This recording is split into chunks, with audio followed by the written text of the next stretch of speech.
touch like 7, the vibes alive. Inner circles here, where voices thrive. Turn on your screens, let the magic unfold. Listening and healing as stories are told. Come one, come all, this is your time. No topics too tough, just heed the call. From mental health woes to justice we seek. Together we rise for the strong and the meek. A safe space for all, let's lift every voice.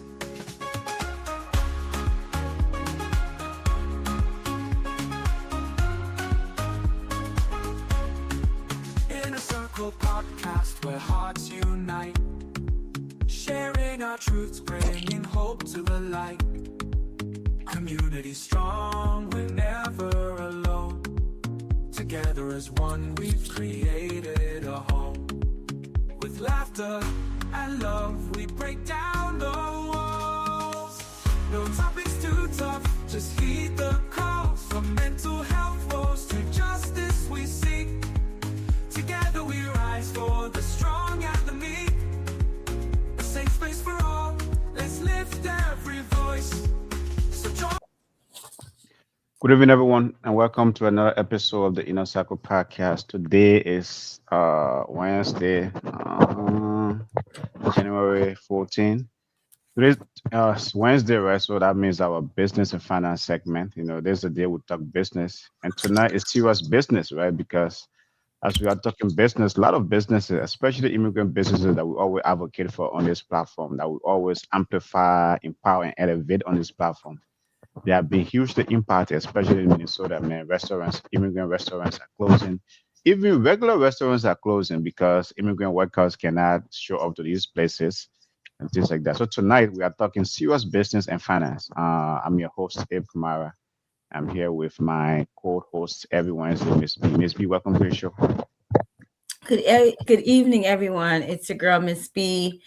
And I'm not only minding my business, but I'm minding other businesses as well because it's impacting all of us. Yeah. So, folks, if you're a business owner, you can contribute to the conversation tonight. Are you still open? I know a lot of us have physical location. We are not like the Amazons or the Walmart or, that have online, options. Most of us have retail businesses, especially in our immigrant communities. So if you're a business owner feeling the impact of, especially in Minnesota, right? But this thing, I think, is nationwide. It's nationwide. I think even other immigrant communities, right? Because if it is happening in one place, other people might hesitate to, venture anywhere there's an immigrant business or, like we immigrant would like to be in one place where we have like business corridors, wherein we can all go and shop and things like that. So we are business owner feeling the impact of all the craziness around immigration going on, man. Let us know. You can put a comment in the chat or call our number 952-594-5154. Follow us on our Facebook. Subscribe to our YouTube channel, Twitter, X, Apple Podcast, Spotify. We are coming big, man. We're trying to, we are, the fight is Miss B, though, I was telling Peterson the other night. I said, since it's like, Circle Podcast came about maybe the right time because we came at a time where, we have been advocating for immigrants, amplifying, empowering, elevating immigrant voices. And then boom, it's like since they want the administration came to power, it's been everyday immigration. Is that they've been flooding the Zoom with the whole immigration stuff. You say, man, when is it going to stop? It's like once you're thinking about this, another stuff is popping up. I mean, I don't know what your thought is, but the room is just being flooded, and no one know how to pass. I don't even know how to process stuff. Right? It's so overwhelming and exhausting, actually.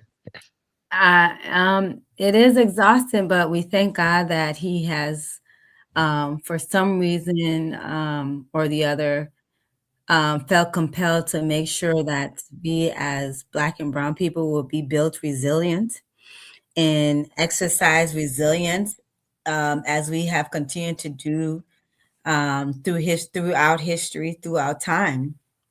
And we are doing that right now. But, as it's about businesses, right? And I thought one thing for sure was going to be safe under this administration was businesses, right? I mean, we all heard voters toot him about his strong business acumen Yeah. and what better person to run our country and the greatest economy in the world than somebody who has this level of a business track record. But people never take the time to educate themselves below the surface and really think into how well of a businessman Donald Trump really was, and how we are going to have positive impact of that on our economy. Well, we're seeing the results, right? We're seeing the results. You can't focus on one thing and think it's not going to impact the other. You may feel that he's just focusing on immigration and getting rid of bad apples and deporting illegal immigrants, but the reality is that proximity and access to things is two different things. And whether you are directly related or in proximity, we're all feeling the blunt end of an economic impact that these immigration policies and immigration demands that are happening right now. Yeah, so the one thing we're focused tonight, first of all, the topic on the discussion tonight, economic impact on immigrant businesses, survivor support and solutions, whatever solution we can try to provide here, right? Or whatever we can try to educate, our audience or whatever we know, right, that we can bring forth to the conversation. But right now, Minnesota is the epicenter of this whole immigration stuff. And there was a Star Tribune article. Star Tribune is our leading newspaper in the Twin Cities. There was a Star Tribune article today wherein like they said there's about all of the immigrants have these business corridors, whether in Minneapolis, like Lake Street, St. Paul, University Avenue, like Yeah. yeah, and then when you come to the northwest suburbs, Broken Park, like I mean the Crystal, there's a corridor in Crystal. So all of these like businesses are seeing 50 to 100% loss in revenue. Yep. Okay, 50 to 100% Yes. revenue loss because Yep. they are closing because of fear. Their employees are not coming to work. Customers are not showing up. Their immigration agent station at these places just like literally asking folks, who are you? Were you born here? Can you show me your documents? Literally. So even customers are like the fact is right is like I think we briefly talked about it on the show last night. If you can avoid them, avoid them. So if I know there are ICE agents station certain places, I'm not gonna go battle because I don't want to why. I don't want to, confront them. Risk. So yeah, I don't want to risk. I mean, me confronting them, right? Even though they are telling us know your rights, know your this, but some of the thing I'm saying is like know your rights to me is out the window, right? Because these these fools don't seem to care, right? They are just coming out at everyone, So it's like so these businesses are really, really suffering. Customers are not showing up, their employees are not showing up, and so they are either forced to close. And those that are remaining open, guess what? There's no business. There's no revenue coming in. Nope. Yeah. And like you said, right, the businesses that are impacted. So the ICE search hits the Twin Cities, and business are losing 50 to 100% of their revenue. Restaurants and cafes have either closed or reduced their hours due to fear from agents and customers staying away. So it's twofold, right? Mm-hmm. And you might want to be thinking, oh, it is a lot of immigrant-owned businesses, but it's not just immigrant businesses, right? So businesses like Rectangle Pizza, right? Those are some of the businesses that are, being directly impacted. Like you said, there's these cultural corridors in these different cities. Just think about, some of the areas that you've mentioned. And then there are major corridors like Arbor Lakes, in Maple Grove. I just learned today, ICE is heavily in that area. Businesses are impacted where when the owner of the restaurant learned that ICE was coming, they were able to usher out their staff through the back door. And community helped to get their staff through the back door. But this same store now is saying we need volunteers because we don't have any employees. If you guys want us to continue to be open, we're going to need people to volunteer, not to work for free necessarily, but come and replace the staff that we had here, because that staff couldn't continue to be here. And if without them, we can't continue to operate or be in business. We went for lunch today at work, and today they were on site where we were at my office. They were there. They drove by, they slowed their car down, and you can tell it's them because they tend to be in an SUV, and in the car, even within the car, they're wearing masks. They're in their full gear because I guess whenever they have to pop out. So they slowed down a little bit, and then just kind of drove off and kept moving. As I was leaving this evening, leaving the office, there's a SUV parked in our parking lot.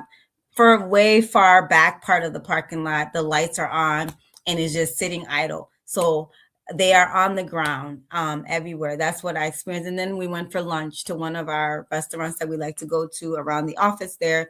And we asked for one of the employees that we're used to seeing, not even thinking about that. But the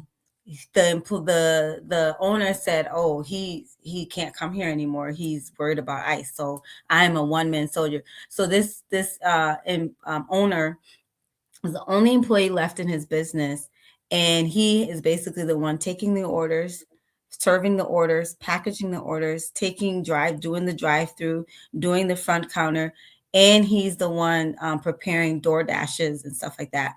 And it's just him. So that's how folks are really, really largely being impacted.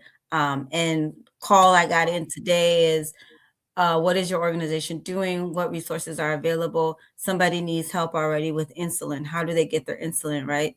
And so we're figuring out how to go, and they have not been able to go to work. So now they need medical items, and they also do not, they can't leave the house, and they don't have a job for the last week or two. So now they're running out of financial resources as well. Yeah, I mean, it's like to your point, right? This crisis is affecting employees, right? It's affecting customers, it's affecting entire businesses, and it's affecting corridors. As I said, right? Immigrants would like to be in corridor. Our businesses are in corridors, right? They are not just, in different. The same way you have malls, right? I know right now, the Somali mall in Minneapolis. I know that's a ghost town, right? It's like Mhm. Latino establishment or corridors.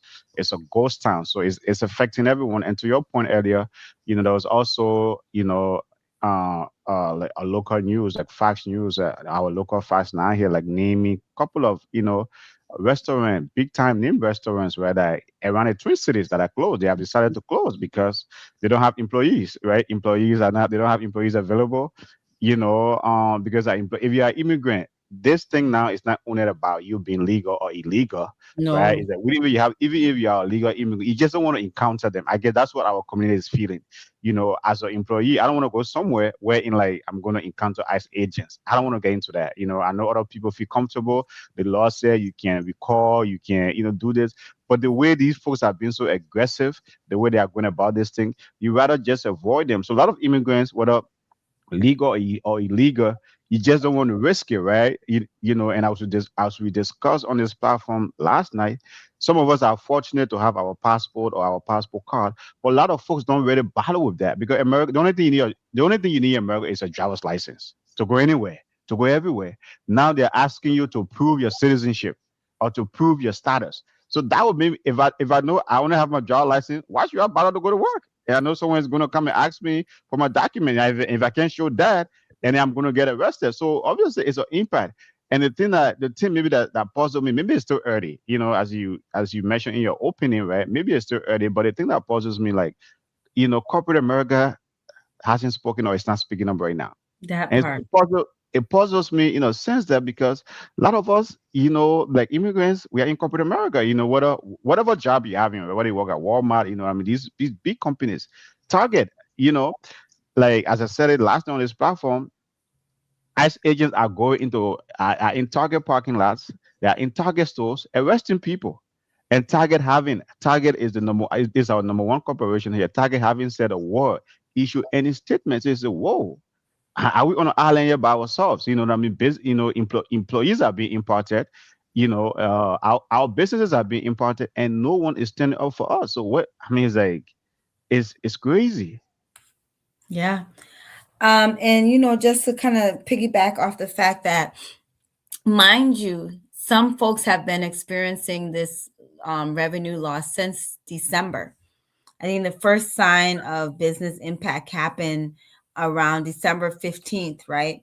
Where the Hmm. weekend prior to that, ICE was heavily in the Lake Street, Blisdale area, where you will find Mercado Central, the MGM Global Market, and the Carmel Mall, right?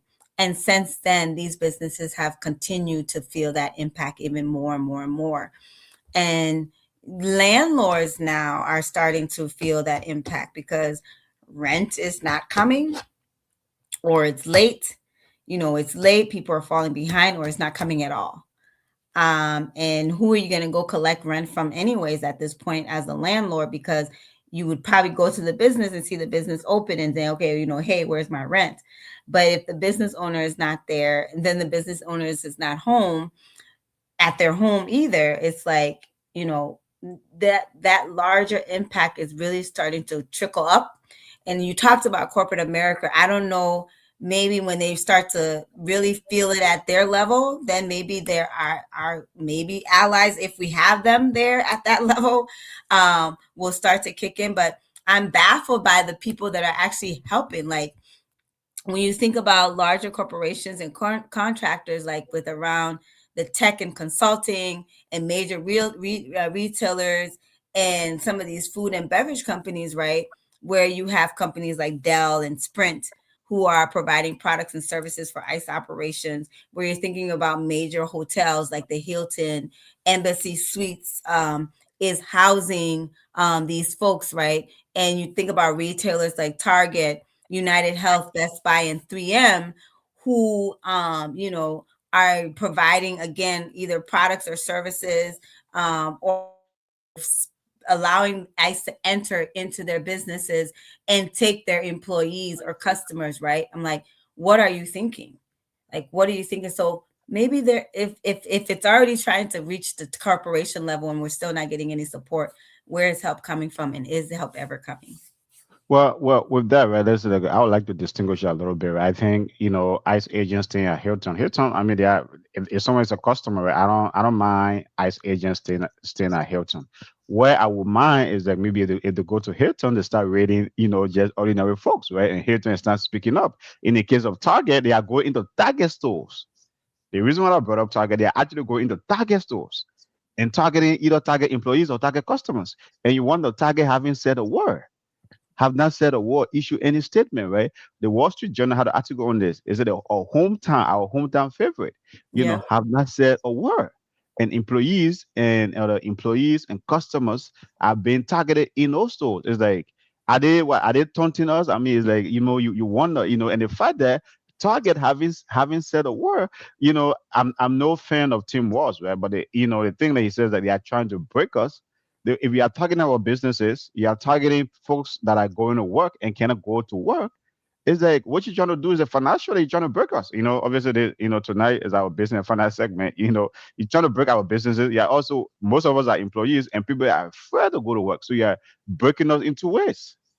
And I'm really surprised at Target. You've been facing a lot of financial hardship with the boycott with your DEI from last year, and you still haven't recovered from that. And then you add this to the plate, and come to find out, it's like you can check and do your research to see who corporations support what campaigns.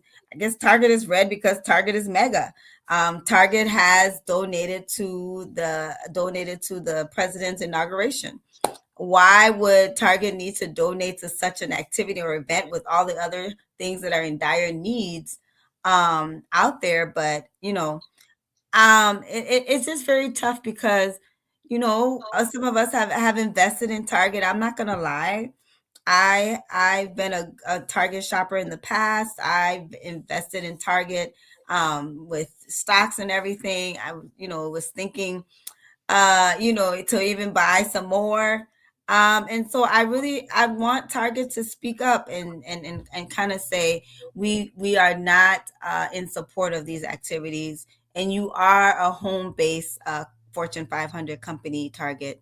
And so, we are looking for you to speak up and say that you are not in support of these activities, right? It's one thing for ICE. Nobody's saying you have to be against ICE in a way to alienate anybody. Because let's just say corporate policy, you want to be open to everybody, and they can be customers, they can shop, but to just allow such blatant disruption to take place in your store and not speak against it or stand against it is saying something. Yeah.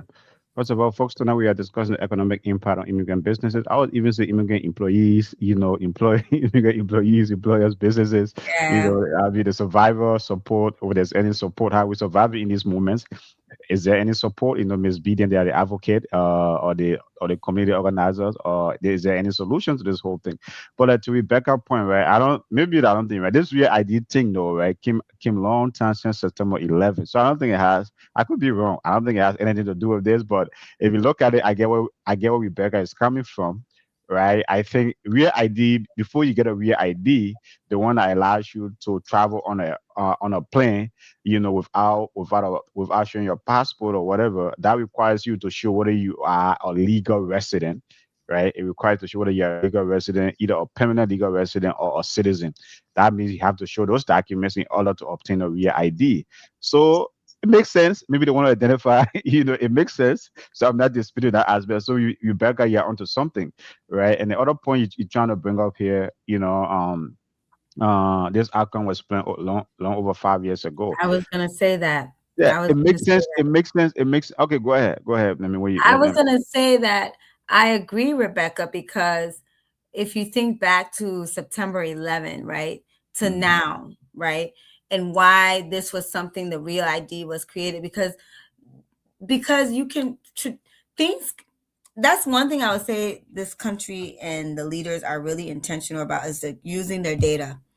They thrive on data. This is a data driven society, and it's like that for a reason. Because if you utilize your data, it can help you 5, 10 years, how or strategize 5, 10, 15 years, 20 years or more into the future. And if you think about September 11, right? There's things that led up to September 11. And because of the planning around that, you will think that sometimes a intentional catastrophe needs to happen so that you can get an outcome of ways in which you can really monitor your citizens.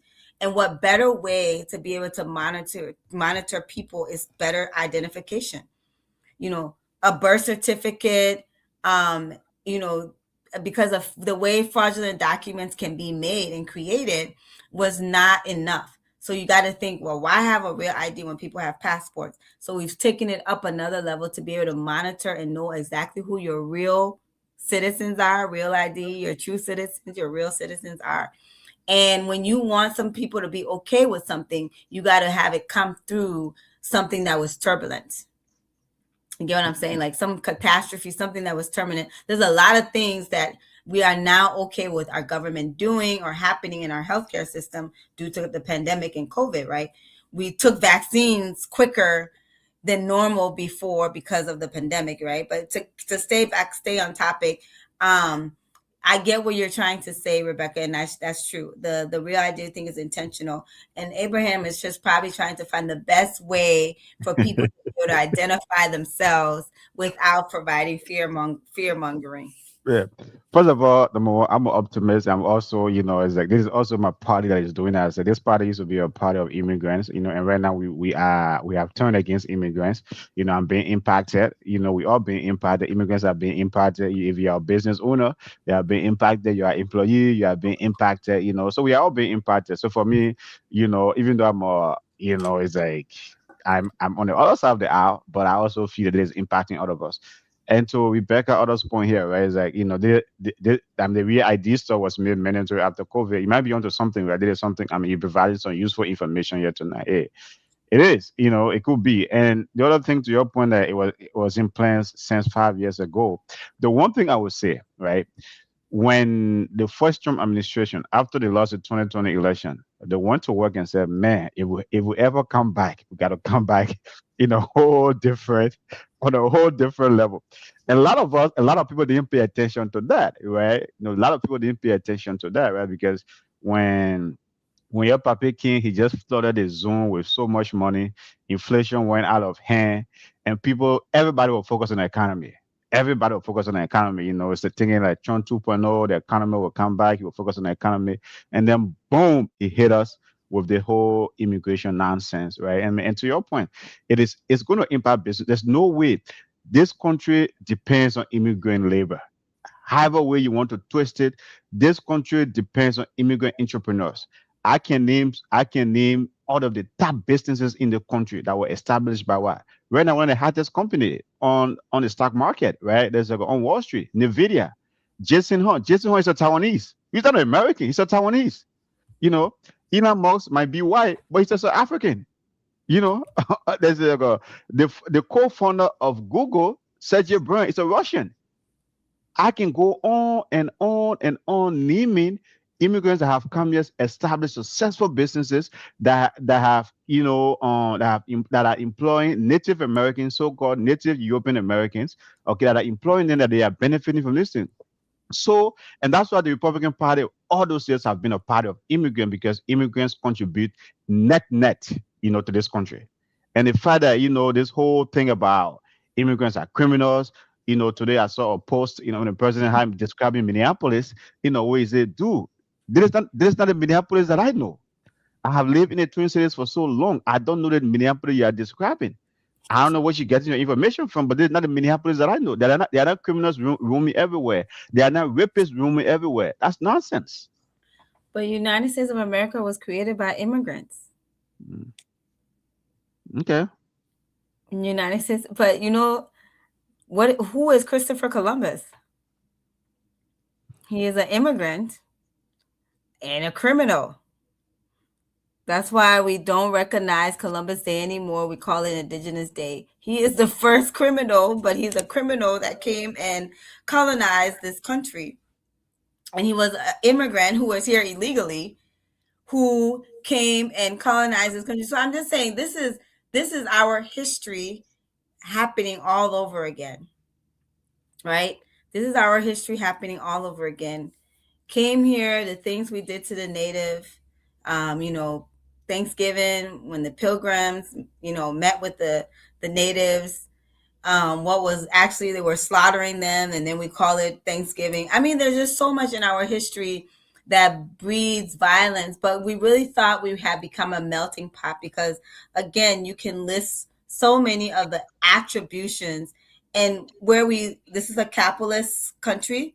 And you talked about the business attributions, right? The rightfully so. You talked about the things that help our economy to grow and those who have helped to grow our economy. And you list so many immigrants that have done it throughout history and continue to do it. Now, when you talk about the richest man in the world is a native South African man, right? He's not an American citizen who is the wealthiest person in the world. So, well, he's an American citizen now, but he's a naturalized American citizen. He wasn't born in America. He's a naturalized American proper citizen. English. He is not an American citizen. I spoke proper English. No, he's a naturalized American citizen. I think we got to get that straight. I spoke proper English. He's an American.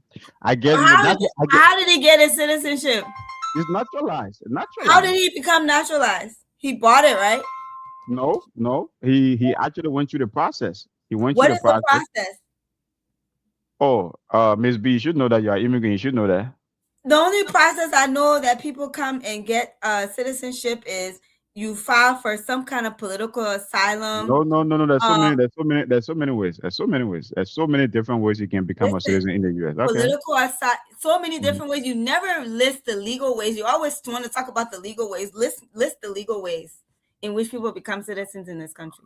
One, you can come through if we're talking about immigrants, you can come through family and how they call it family reunification, right? It's like that whole migration chain. You can come on an immigrant visa, wherein it allows you to maybe like a diversity lottery visa and other type of visa. When it comes to immigrant, right away you are a permanent resident for like a couple of years. The lottery. It's a lottery system. Okay.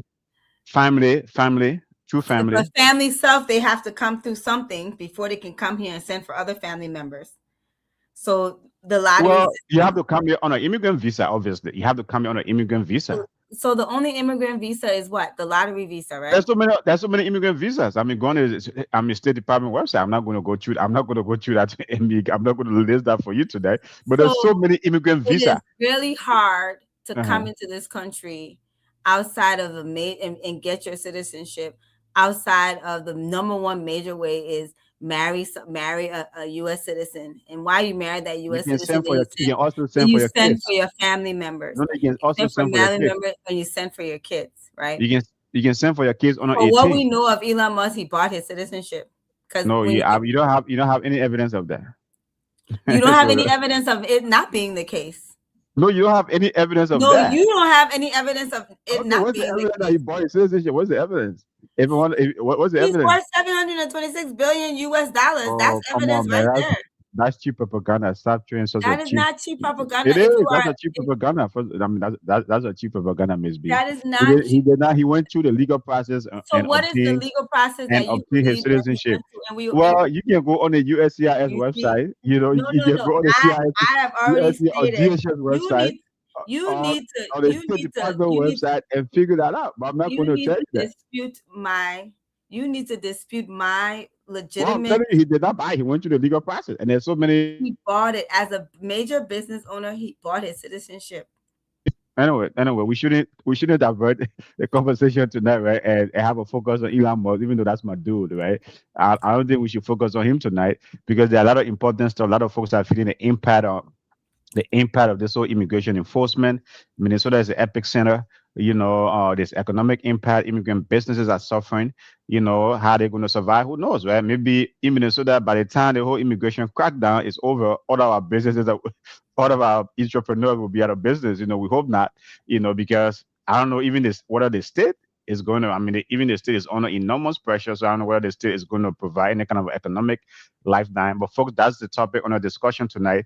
We are discussing the economic impact on immigrant businesses. I would even say immigrant employees, right? Folks that just trying to get to work. They're afraid of ICE. People are afraid to encounter ICE. So you can contribute to the conversation tonight as our sister Rebecca is doing. Obviously, thank you, Rebecca, for contributing to the conversation tonight. So folks, you can also do that by putting a comment in the chat or calling our number 952-594-5154. But to Rebecca point here again, right? She said, when she went to renew her, and this was before COVID, I think. She said that in 2019, and then she turned 30 in 2020. 2020, that's when COVID just started. And then, when she wanted to renew her ID, they told her, say, get ready. It's going to become mandatory. But I think it's only mandatory though it's only mandatory to access federal building. Okay. Mandatory to fly on a plane. I know a lot of Americans don't even bother to fly on a plane. Obviously, you know what I mean? Not everyone fly on a plane, right? But that's where I think it is mandatory. I could be wrong, but Ms. B, you have any thoughts? Go ahead. Let me know. Lay. I mean, it's like, don't be afraid that you and I have two, I mean, different political views. For me, it's like, look, if I'm wrong, let me know. Right? That's what we are here for. That's why that's why you my favorite code host on the host platform. Go ahead. No, no, I was just trying to read um Rebecca's comment. I mean, look, America doesn't become America and be as powerful as it is if there is not strategic planning. That's what I continue to want to talk about and uplift. This country does a lot of intentional planning. Nothing is ever really happenstance, right? Outside of natural disasters, the natural weather and natural climate of the earth. And even that, some people think that we still control the weather. But outside of that, I don't think anything is really happenstance, right? All of these things are strategic. It's planning, it's intentional planning. And then, these are the outcomes and the results of that. I asked you on Monday, okay, to what end? Especially as I learned that ICE has reserved or will be planning to occupy these hotels until May. Mm. So that's 5 months. And I'm already 5 months ahead. I'm thinking, okay, what needs to happen between now and May in order for them to be still occupying here until May? That's where I'm at. Like, Okay. what Okay. what what bigger picture thing are we not seeing, right? Yeah. So, okay. I mean, that's a good point. That's a good angle. Maybe I can chime in later on after this Rebecca comment. She's putting some good stuff in here tonight. So immigrants have a huge impact in our economy.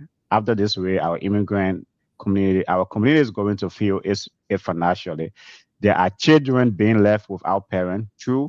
Women and children being left to care for themselves. True. That is going to impact many homes to potentially need financial assistance, which you all know will later be used against them if they want to fight for citizenship.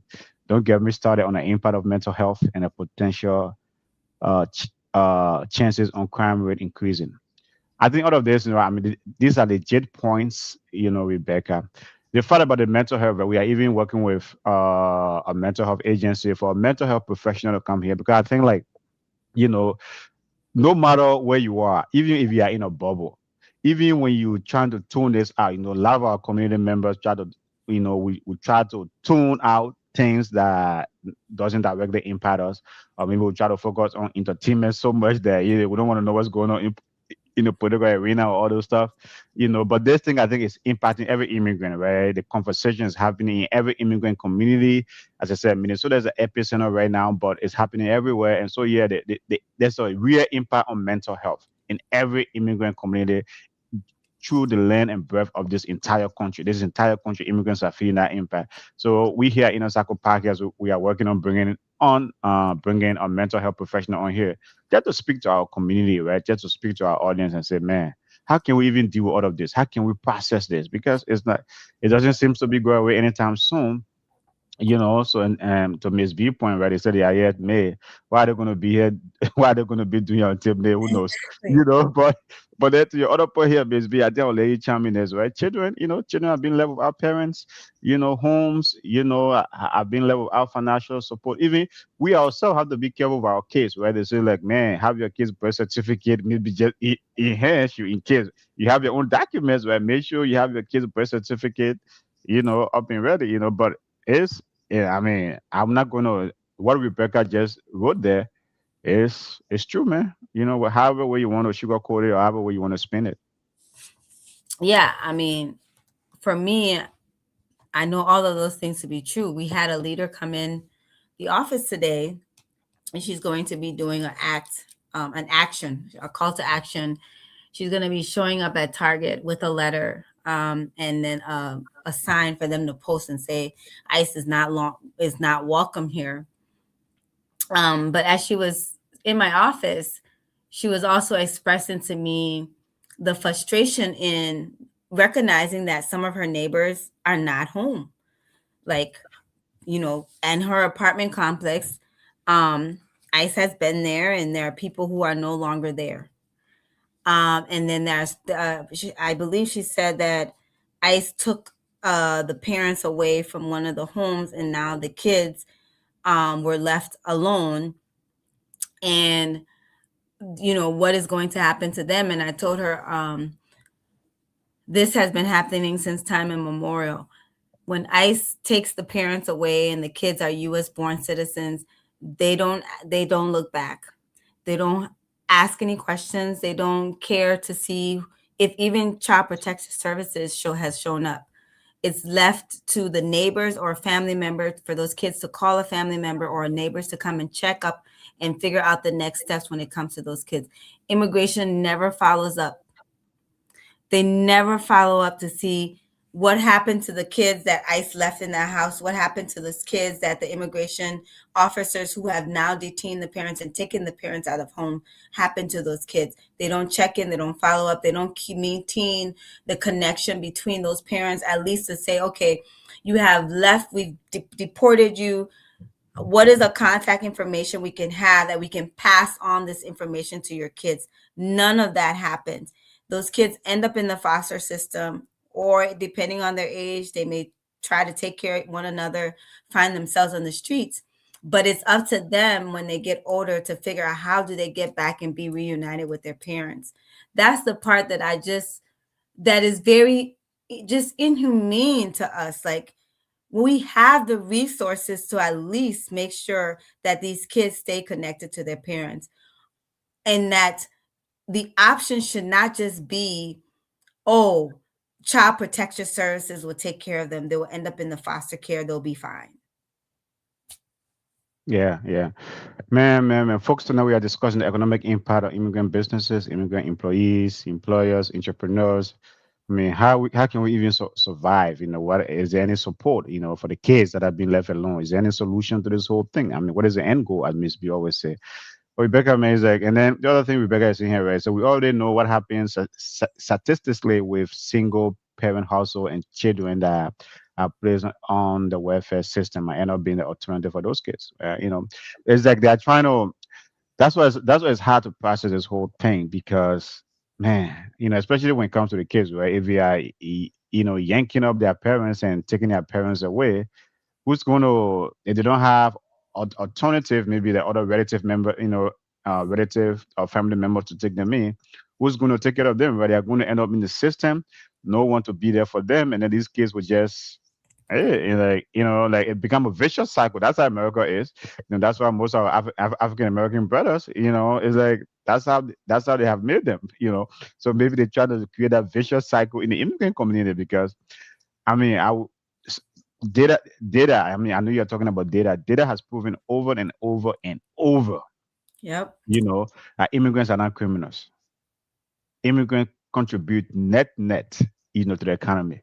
No matter what type of immigrant, from a shithole country, from a whatever country, immigrants come here, they contribute because most people just come here. People that come into the Western world in America, they come here for better life. They come here to provide for them and their family. And the other thing too, this thing is going to do, maybe we'll do a whole another segment on that. Even the remittance stuff. So many people in the developed world are dependent on their family members. And then now with the whole immigration thing going, I would like to see some data on remittances. That stuff might be done. It might be impacting a lot of. Oh It might yeah, be it's going that's to one impact a lot person of that might businesses. show So up is Western maybe maybe Union. we- maybe Yeah. we'll have to do a whole segment on that. How are remittances doing in these kind of environments? I mean, this is really, the ethnic economy is a real economic engine for the state of Minnesota. It really is. I And think it's globally. I mean globally. Not only Minnesota, yeah, globally.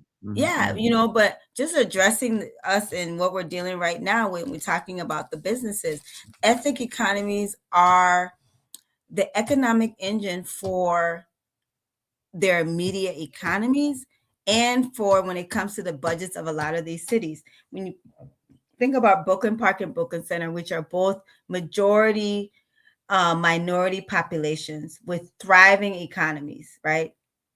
These economies are thriving, and a lot of these economies are thriving because of the huge economic engine of these ethnic economies, right? Of these ethnic businesses that occupy these cities.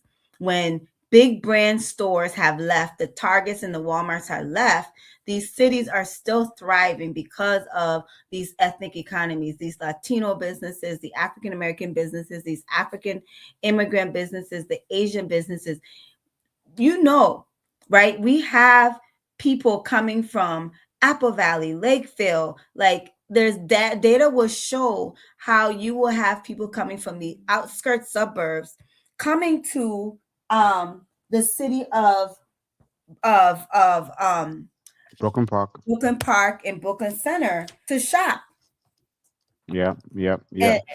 and and therefore driving the economy here. When some people that even live in these cities don't shop here, will take their business to Maple Grove, you have African immigrants, African Americans coming from other cities to come and shop in these two cities because of the type of markets and stores and businesses that they have here in these cities. And so right now, when we talk about closing the wealth gap, when we talk about on Wednesdays, talking about shared ownership, community ownership, when we're talking about employment, lowering our employment, not having high employment for people of color.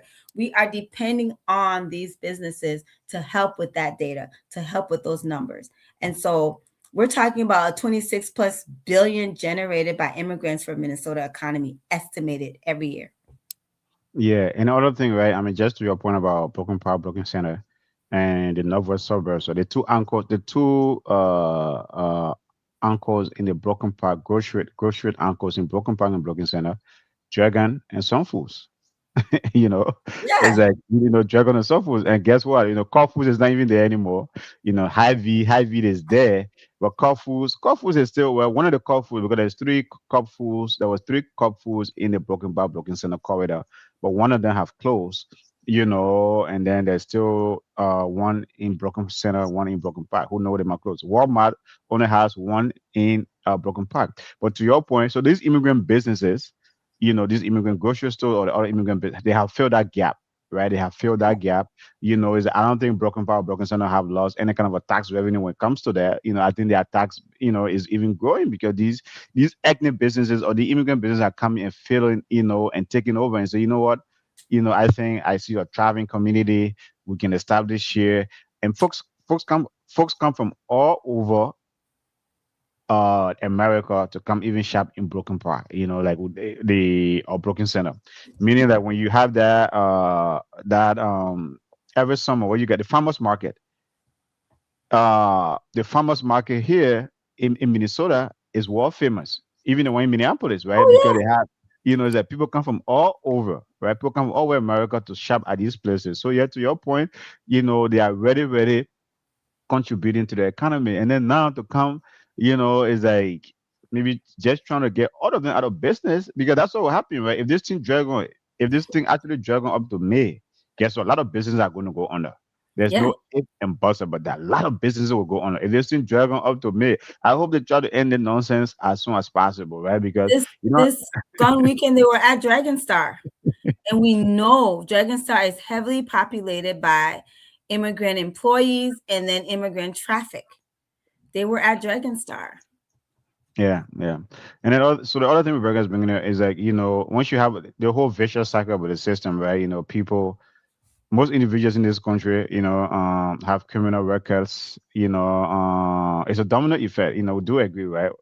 Become the product impact on our community. I mean, this whole is going to because the whole thing about criminals, right? Some of the criminal record, like the Liberian dude that got arrested Sunday, wherein you have those, you had like I think 7 ICE agents that went for him. Okay, his wife is a U.S. citizen. He had like he rap sheet. It's like that's a common rap sheet in this country. Even for elected officials have those rap sheet. There For you go. real. There you go. Driving with this or maybe I Driving with mean no insurance, driving yeah, after that's a rap and sheet. your license. Anybody in this And yeah, all of these are economic things. Because yeah, like Rebecca's getting it's at like here, dude, if you you're can't gonna afford send the car and the insurance and the car note, you're gonna have to go without one or the other. And what exactly. happens is, unfortunately, you keep driving without insurance, you get in trouble, you get tickets, you lose your license, but you need to go to work.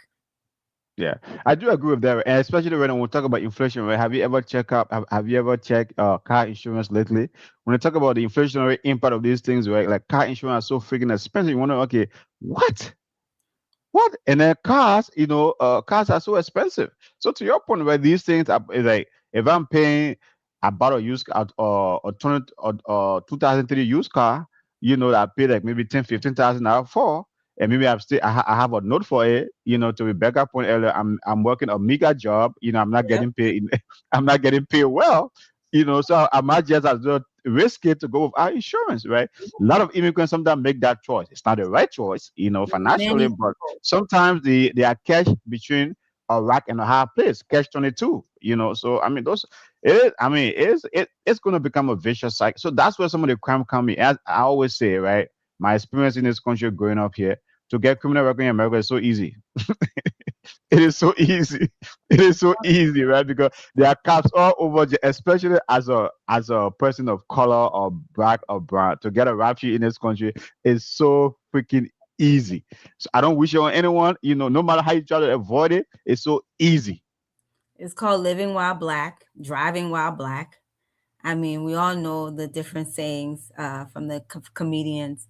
Um, there's this movie I like. It's called Ever After with Drew Barrymore, and it's a Cinderella story of all movies.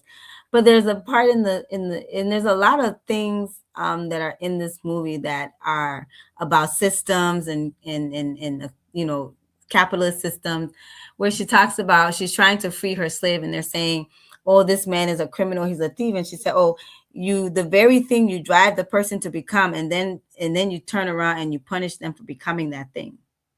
And that's what it is, man. So right now they are labeling us as criminals, as rapists, as this. I mean, and so they are driving us towards that, and we'll become a product of the system, and then we just get caught up in the system. It's crazy, folks. But folks, tonight we are talking about the economic impact on immigrants, right? What are businesses, employees, employers? Is that the economic impact? Minnesota is the epicenter right now. There are estimates.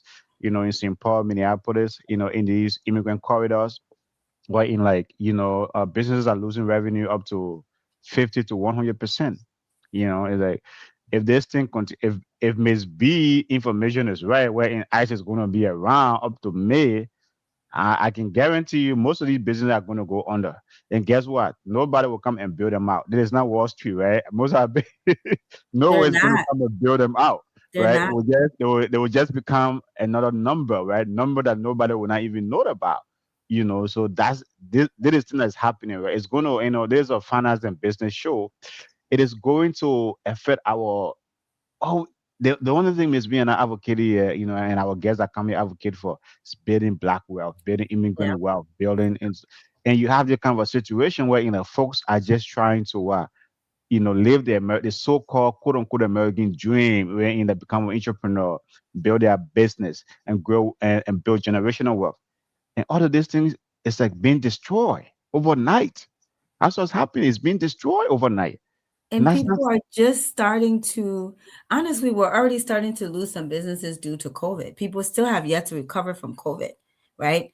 And now this, right? After you survive COVID, now you have to try and survive this. It's like, how much more resilience does our businesses need to exercise to continue to exist, right?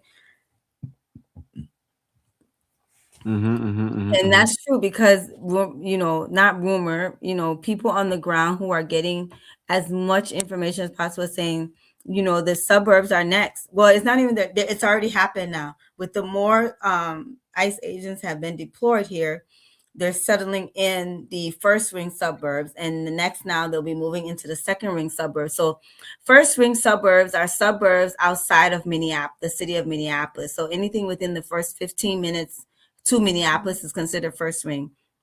Second ring suburbs is anything that's in 30 minutes distance from Minneapolis. So then you're starting to talk about your St. Michael's, your Aberville, your Rogers, those type of areas. And then you will get into Rochester, your rural Minnesota areas as well, right? And so the length of time is intentional. They intend to infiltrate all this entire state and get into those critical corridors, those critical cities and areas in which that are heavily populated by the immigrant community, right? Mm-hmm. And so this is gonna be. You were talking about, oh, it's a show. It's a show. Shows, they don't last long. They have their opening scenes, their end scenes, and they roll No, no, credits. no. Some We show don't know do. when Some we don't some know when show the do last. credits are going to roll. Some show do last long. Some show do last long. Have you seen the newest Avatar? That's a long I show. did. I went to go see it. It was good. I did fall asleep, but it was good. Okay, you see how you feel asleep, right? So some show It do was go good. long. We saw it It's like this weekend. I still believe, but I still believe there's a show. I could be wrong. I still believe there's a show because I don't know the point of this, right? You're trying to intimidate us. I would say every immigrant. I know Miss B want to say, don't do it. Do it. Okay, do it. Register and show up on election day and exercise your right. Right. ICE is not going to do anything to you. Okay. No, I'm not Yeah. saying people shouldn't vote. I you, never you said know. that. I No, said I'm not saying you said that. I'm just saying, it's they like are trying to impact the voting around here. They're Well, trying to that's not voting. gonna happen. That's not gonna We're happen. gonna But be out here registering people to vote. Oh no, this election is very important so yeah, I mean, to our it's organizations. okay. So I mean, Rebecca, I mean, we thank you for your contribution tonight. It's great. You know, everything Yes, you're saying, yes, right? Even though you and myself might be on very the good. opposite side, you know, of things, but everything you're saying, I think I agree with you a little bit. I agree with you a little bit. But what you think here, though, right? Is like the longer you stay in this country, I agree with that. The longer you stay in this country, right, there's a possibility you'll get a rap sheet. I think so. Okay, that's what that I agree with you. The I'm longer trying you to stay in, see, is there anything I have on my criminal record? I don't think so. why you don't have a ticket? You have never gotten a ticket? That's about it. I do have Oh, tickets. I do. I got a lot of tickets in college. What? oh, okay. That's that. Let me tell you how Parking the rap. tickets. Wait, Parking wait, tickets. let me tell you how some of the rap shit coming. But you know when you're young, sometimes when you see those tickets, you say, oh hell, to hell with them, right? To hell with them, to hell with those tickets. That stuff can lead to something you don't want to Oh experience, yeah. right? Yeah, it can lead to something bigger. You Yep. know. So Rebecca, I agree with you 100%. The longer you stay in this country, man, there's a possibility you get a rap sheet.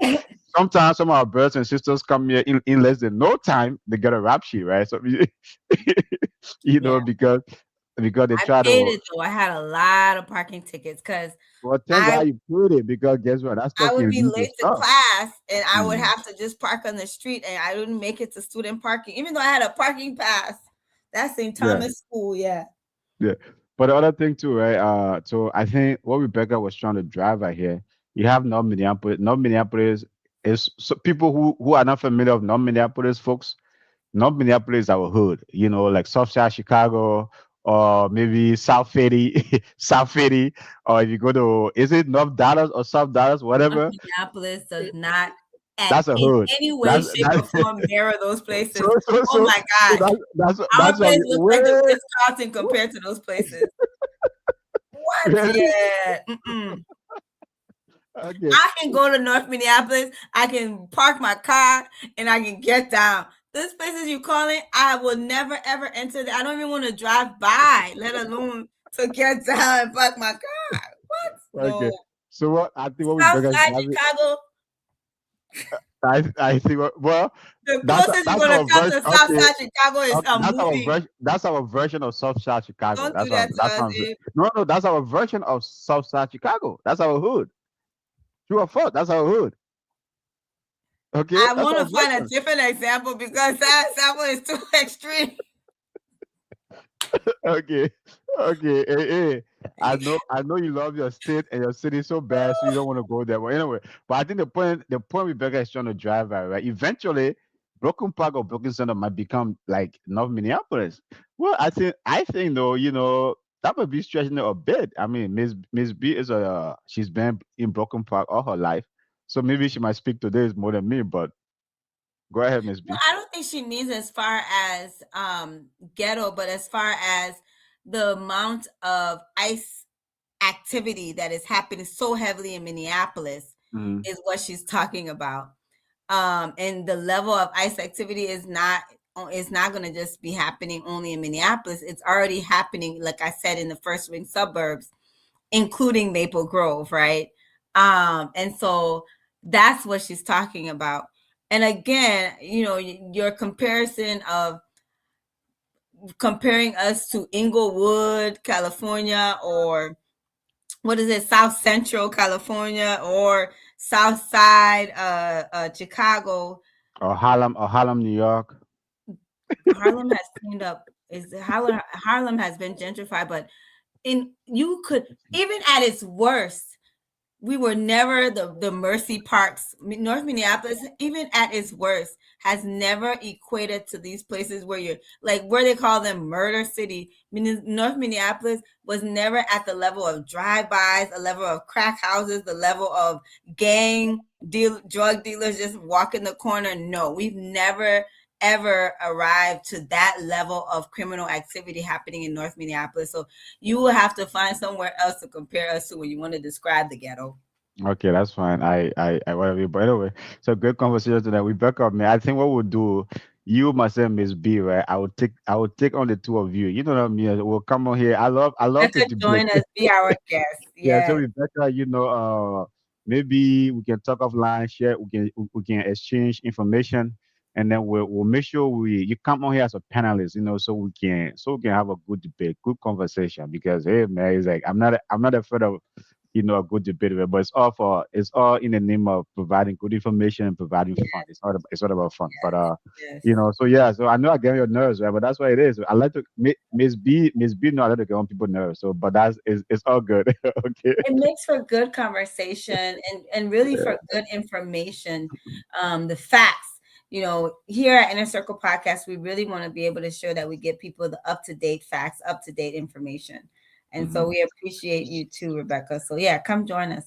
Yep, definitely. We share. It's easy to come on the Inner Circle podcast, right? We come in here because we want to get information out there to our people, right? A lot of our people, is like this information is important. And every Wednesday, if you love our Wednesday show, every Wednesday what we do is just finance and business. Miss B, she's a socialist, kind of capitalist, in between there. For me, I'm 100% capitalist, right? Is I'm gonna People say listen. that. I'm a Yeah, people. Okay, so that's why we promote, economic, empowerment, building wealth on the Wednesday show. We have made it intentional every Wednesday to talk business and finance, right, for our community. I know our people they love to talk about money business. Okay, they let that topic, but yeah, man, for me is that we live in a capitalist society. Money runs the world, money rules the world, is so right now Especially when I see Facebook, I just cringe when I see how much they're spending it and wasting it away. yeah, But it yeah, is what it is. yeah. Okay, should immigrants be upset with the Democrat Party? A lot of these policies put in place are not Don't hurting get us. Abraham started, Feel please. like we were used. What's the protection of the sanctuary city if the fair king, if the fair king just come and run wild? I must be. No, and then yeah, because that's the reason why Donald Trump. This is that's Sekou Bamba. That's the thing, man. It's like Sekou, you are onto something here, right? This whole is that I was arguing with someone today, right? We had a heated argument about the whole sanctuary city stuff, telling telling local officials not to work with Fed and all those stuff. I don't think it's doing us any good. But maybe Ms. B got a second thought. I think it's like some of the policy you guys pushing out there, defund the police, sanctuary cities, XYZ. Man, come on, man. So, Sekou, I will say that I am not a Democrat. I have not been a Democrat officially since 2016. I vote according to candidates.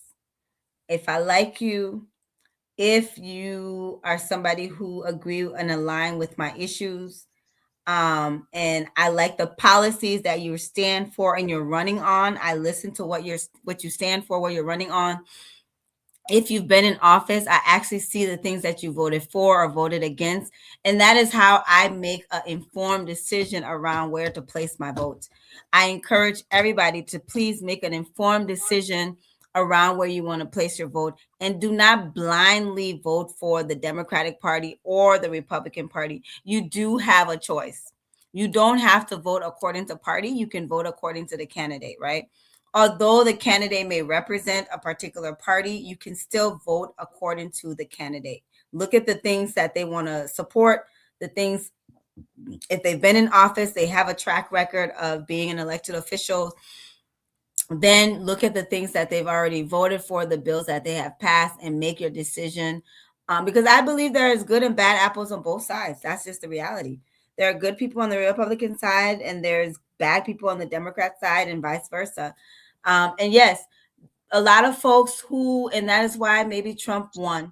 He did take some Democratic votes, and Tim Walz said it himself, right?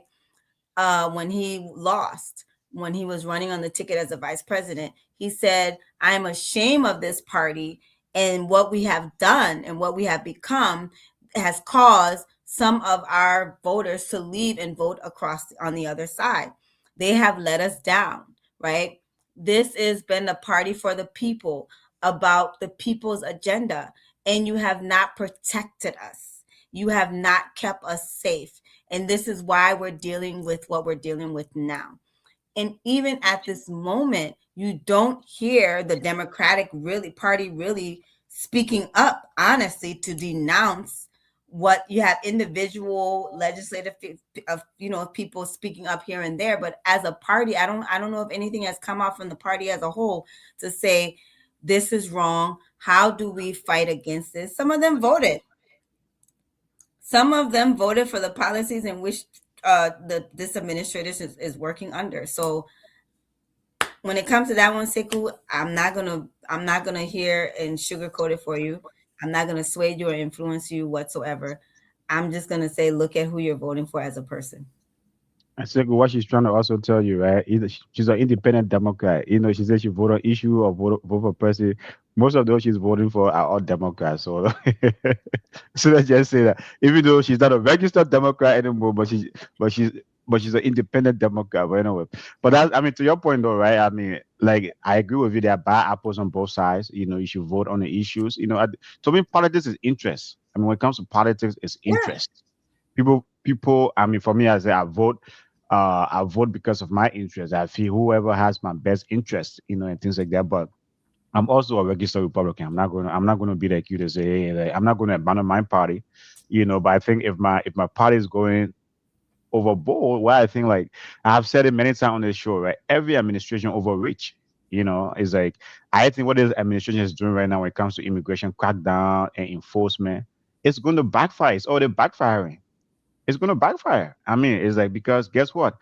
You told us it was going to be criminals, gang members from Venezuela or whatever, or from Colombia or from South America. Now you're going after everybody and everyone. It's like, come on, man. Now like have to carry my passport. Gang members in Liberia. I have to carry my passport with me. And I'm here wishing God I should never encounter any ICE officers because the first time I'm going to tell them, I say, hey, man, it's like my I'm tax. voting for Trump. Yeah, exactly. I'm a Republican. I'm not. That's the first time I'm going to tell them. I say, hey, man, I'm not going to tell you I'm MAGA, but hey, I voted for the administration, man, and it's my tax dollars that have it out here. The other thing that got me, it was funny, but it's also sad.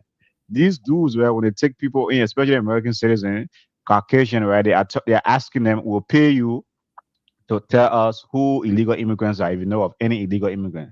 I'm sitting there, whoa, this thing is serious, right? It's like it's serious.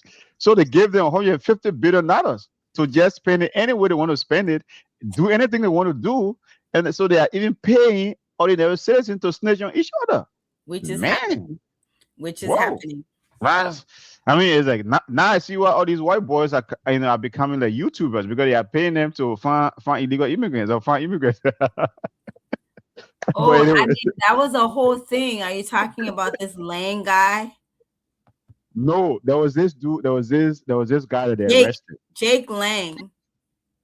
Yeah, I mean, whoever he is. I heard a story today. He was arrested. He was, at the Whipple Federal Building in Minneapolis. He went there. He was detained, and so while he was in a cell, they were asking him, right? Is that when DHS came to talk to him and asked him, say, hey, try to, they should he should either show them who the agitators are, who the illegal immigrants are. He can actually get paid, because they never had any crime to charge him with, right? So their thing was, hey man, you can make some bread. if you can show us who's if you know of any illegal immigrants or maybe any immigrants, so we can go there and really hear out of them. Any immigrants, that's just what it is. Do you know where the immigrants are? Yeah.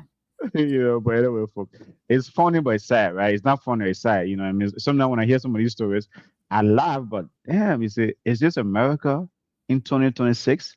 21st century America, 2026. This is America. In the age of artificial intelligence, in the age of so much innovation, and yet immigrants are under attack. But man, Ms. B, it's been a great show, man. The Economic Empower Immigrant Businesses, it's been a great show. Rebecca, thank you so much for contributing tonight. Sekou, man, you're my guy, right? Tell them to end this whole Central City policy. The American here, they just, I say, your guys Central policy. Who come rampage, who come tell you what central policy is, so but yeah. Yeah. And so it's all about making sure that you're well strapped and having the policy doesn't harm. If it can help, that's great, but it doesn't harm you to have it. So Yeah. it is what it is. Yeah. But anyway, it's been a great show tonight. Again, Rebecca, thank you so much for your contribution. Great contribution tonight. Anyway, we appreciate it.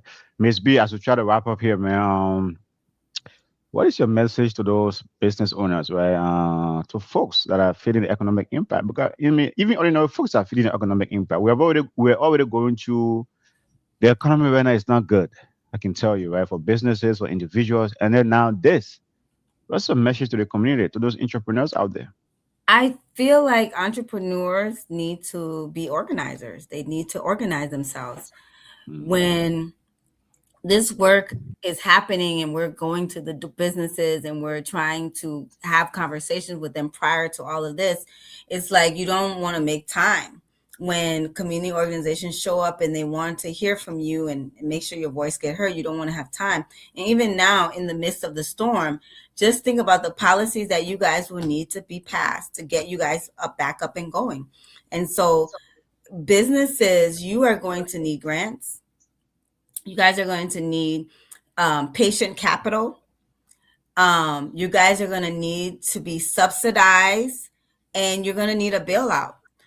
Small businesses, micro businesses, and only the way these things are going to happen is you guys have to organize yourselves and come together and push for some policy changes here, right? This is a budget year. The state legislature is in session. They just started. They're looking at the budget. And so what you need to do now is come together, right? And be pushing for certain policies to make sure when the state goes to close, when session ends in May, and maybe this is why they're going to be here till May to prevent you guys from going to the Capitol. But still, go to your community organizations. Yeah, man, because we have Capitol Day on the Hill February 12th. Unfortunately, we were trying to organize community to show up to that, rent a bus, take people there to push policies. But we may not be able to do that now because of the climate, right? We want the community to be safe, and we don't want to, put them in a harmful place. But when I'm calling out to the business owners and saying that you are going to have to organize yourselves, work with your local community organizations to write some kind of policy, to bring some funding, a pocket of funds to be able to supplement you all to make sure that you will be able to sustain yourself through this, right? Because the reality is for you to think you're going to miss out on this much of business income, 50 to 80 to 100% of your business income loss, and still be able to survive the rest of the year, it's a slim chance to none. So you guys need a bailout. You need to be thinking, how do we come together and create a bailout policy that can be presented to our legislators to make sure that they're carving out money in the budget to go out to you businesses in the form of grants. If it's going to be a loan, low interest, very patient capital, loans that you don't even begin to. So you think about economic, what did we get during the pandemic? Economic disaster loans. This is one of those. Economic injury disaster loans. So those are the type of loans that we need you guys to come and organize and work with to create, to have available through the state for you. Low interest. You don't start paying on that loan right away. So we'll talk next week and see how we can organize you guys to stay afloat. Okay, thank you so much for that. And Rebecca, right? Connect with our number, and then we can put you in touch with Miss B. Our number, Inner Cycle Podcast number is 952-594-5154. So connect with that, and then we'll put you in touch with Miss B. She's very resourceful and knowledgeable. She knows a lot of her Democratic, friends in powerful places. So connect with her, and she will get you any information you need. So connect with Inner Cycle Podcast number 952-594-5154, and we'll put you in touch with Miss B. And we'll also try to bring you on here as a panelist, like as a guest panelist, to try to have some debate. So the number again is 952-594-5154. 952-594-5154. Connect with that Inner Cycle number, and we'll get you in touch with the most powerful Miss B. She's the most powerful person on the Inner Circle podcast, so connect with her. She got people in high places, especially in this state, maybe that's some of the reason Trump said, okay, I'm coming for you. She and somebody bodies, they know people in high places, and stuff like that. So again, Rebecca is 952-594-5105. But this was a great show where again we appreciate your Thanks, everyone. your contribution. Folks, we just gotta be hopeful, right? My man Peterson said 2025 was a year of hope. you know uh no, so that's the thing is, so it's not 954, it's 952. You got to pull 952, and then you got it rest right, 594-515. We just got to change that to a 2. 952-594-515. You get it. The rest of it is right, but just the change that 4 to a 2. 952 The five area nine code, four. the Yeah. the first three The, digits, 952 area code. yeah, the area code is 952. Okay. So thank you so much again, Rebecca. So get in touch and we'll put you in touch with Miss B. But folks, as a business owner, stay hopeful. And I agree with Miss B, right? Organize, right? Organize, man, is like because all of these that right now they got a small business administration, they got so all kind of groups in here, business commerce or whatever, all kind of trade associations. We gotta organize. If you want some help, you gotta organize. So yeah, Gotta to the organize. entrepreneurs, out there, don't just sit down and do it solo. Reach out. Miss B know a lot. Other folks in the community do know a lot. They do know where resources are. And that's the essence of this whole podcast. We want to provide information where resources are for our community, not to just feel that everybody's on their own, right? You can seek some help. So but thank you so much for joining us tonight, folks. We'll see you guys here. Hopefully tomorrow, if not, maybe next week. But thank you so much for joining us. This whole month of to May going to be ice or immigration. But we hope that we can get back to normal life. But thank you so much, folks. And you all have a good In night. the conversation, let's Good night, set the everyone. tone.